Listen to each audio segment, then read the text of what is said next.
What if I told you there's a generation that grew up without Google, survived cassette tapes, watched the birth of the internet, and somehow learned to be both independent and quietly exhausted at the same time? A generation that doesn't complain loudly, doesn't flex online much, but low-key built the modern world you're living in right now.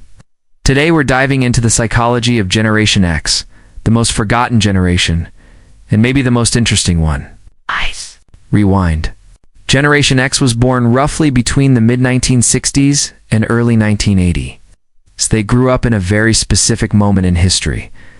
Not the hopeful boom of the post-war years, and not the hyper-connected digital world we know today. They lived in the middle. And living in the middle shapes your brain in a very particular way. Most Gen X kids grew up as latchkey kids. Translation. School ends, parents are still at work, and you let yourself into the house.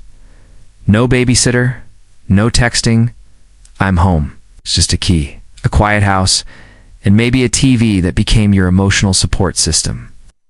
This early independence taught them one core belief: figure it out yourself. Psychologically, this created a generation that doesn't expect the world to rescue them. They trust themselves more than systems. That's why Gen X tends to be skeptical of authority. Governments, corporations, even trends. Gen X usually raises an eyebrow and says, yeah, we'll see. They watched big institutions fail in real time. Political scandals, economic crashes, companies laying off loyal workers without blinking. So they learned early that loyalty doesn't always pay.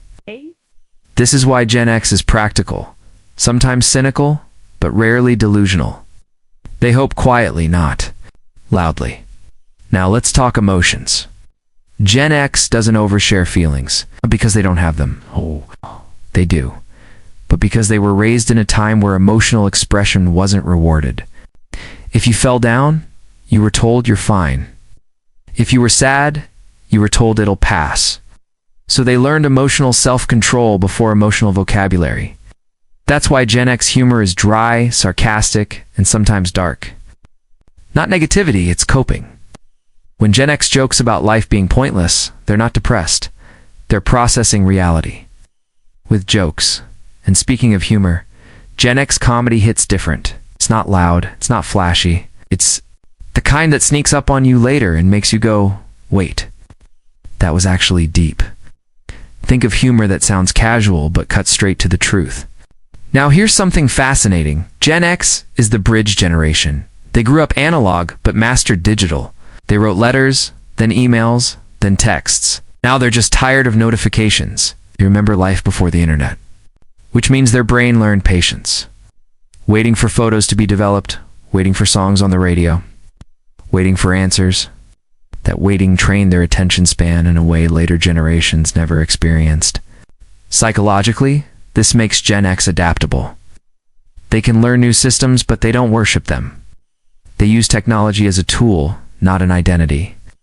Work ethic is another big piece of Gen X psychology. They don't dream of work-life balance. They built survival-life balance. Many Gen X adults worked while raising themselves emotionally, so they value competence over titles. They respect people who get things done, not people who talk about getting things done. That's why Gen X managers often say things like, don't care how you do it, just do it right. It's freedom with responsibility. No micromanaging, no hand-holding, just results. But here's the twist no one talks about. Gen X carries a quiet burnout.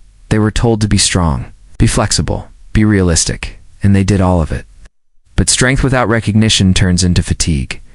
That's why many Gen X adults seem calm but distant, capable but emotionally reserved. They don't need applause, but they do need peace. They also value privacy deeply. Gen X doesn't document every moment. They live it. They don't post every opinion. They think it. To them, not everything needs an audience. And relationships. Gen X values loyalty, but not blind loyalty. They commit slowly but seriously. Friendships may be small, but they last decades. Family matters, but boundaries matter too. They're not cold, they're selective. One of the most misunderstood things about Gen X is their silence. Silence doesn't mean they don't care. It means they're observing, calculating, deciding. When Gen X speaks, It's usually after thinking it through. That's why when they finally say, "I'm done," they really mean it. So why does Gen X matter so much? Because they quietly taught the world resilience. They showed that you don't need constant validation to function, that you can adapt without losing your identity, that you can live between chaos and hope and still keep going. They're not the loudest generation, they're not the trendiest, but they are the backbone. And maybe the reason we don't talk about Gen X enough is because they never asked. Us too. They're too busy handling things, just like they always have been.